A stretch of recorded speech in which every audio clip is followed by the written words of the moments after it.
इंदौर से हाल ही में बावड़ी हादसा हुआ था, जब रामनवमी का दिन था, हम सब जानते हैं। वहां पर अब प्रशासन बड़ा एक्शन यहां पर लेने जा रहा है। यहां सुबह से ही बेलेश्वर महादेव मंदिर जो है वहां पर अवैध निर्माण जो है उसे तोड़ा जा रहा है। ये कार्रवाई इंदौर नगर निगम विभाग की तरफ से की जा रही है और कार्रवाई के दौरान किसी तरह का उपद्रव ना हो, इसके लिए वहां पर 4 थानों की फोर्स जो है उसे भी तैनात किया गया है। आपको याद होगा कि रामनवमी का दिन था और बहुत सारे लोग जो हैं वो वहां पर बेलेश्वर महादेव मंदिर में पहुंचे थे और पूजा अर्चना जब चल रही थी, उसी वक्त जो बावड़ी थी उसके ऊपर जो छज्जा बना हुआ था, जो छत का हिस्सा था, वो वहां से गिर जाता है और 36 लोग उसमें अब तक अपनी जान गंवा चुके हैं और उसी अवैध निर्माण को तोड़ा जा रहा है, जिसकी तस्वीरें यहाँ पर आपके सामने। क्योंकि स्थानीय लोगों का वहां पर कहना था कि यहाँ पर अवैध निर्माण हुआ था और कहीं ना कहीं लापरवाही जो हुई, क्योंकि भीड़ आती चली गई और इस बारे में ध्यान नहीं दिया गया प्रशासन की तरफ से और मंदिर प्रबंधन की तरफ से ही।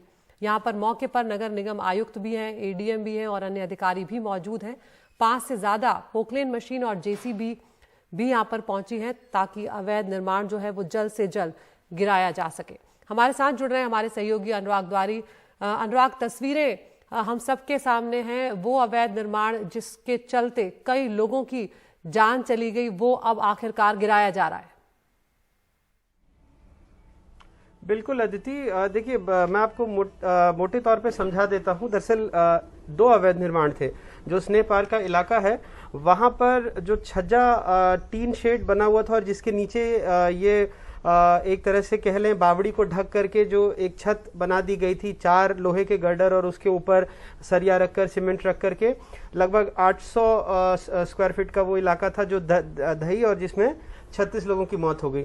ये उससे सामने ही उसके 200 मीटर लगा हुआ जो आप देख रहे होंगे कि एक भव्य सा मंदिर बन रहा है।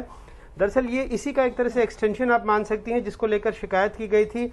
इस बावड़ी को लेकर भी शिकायत की गई थी। ये उसी मंदिर का हिस्सा है, पार्क के एक कोने में है और चारों तरफ इसके रिहायशी इलाके हैं। तो लगातार इसकी शिकायत की जा रही थी।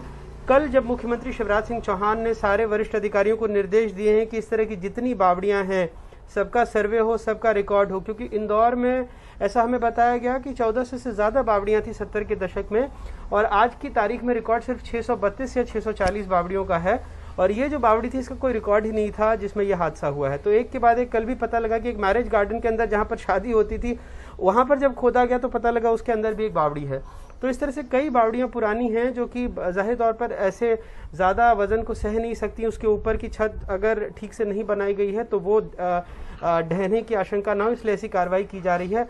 मंदिर प्रशासन पर सुबह 5 पोकलेन मशीनें जेसीबी के साथ सारा अमला वहां पर गया हुआ। सुबह 5:30 बजे से कार्रवाई शुरू है। तो ये जो नया हिस्सा बन रहा था जिसको लेकर लगातार शिकायतें 2-3 साल से हो रही थी, पिछले साल अप्रैल में नोटिस दिया था।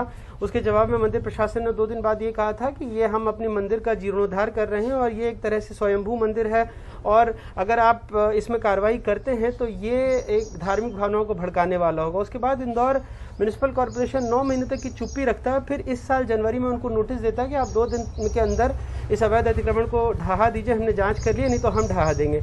उसके बाद भी कुछ नहीं होता और फिर जाकर के ये एक दुखद हादसा हो जाता है जिसमें 36 लोगों की मौत हुई और अब जाकर ये जो अवैध निर्माण है इस पर प्रशासन खुद कार्रवाई कर रहा है। अदिति।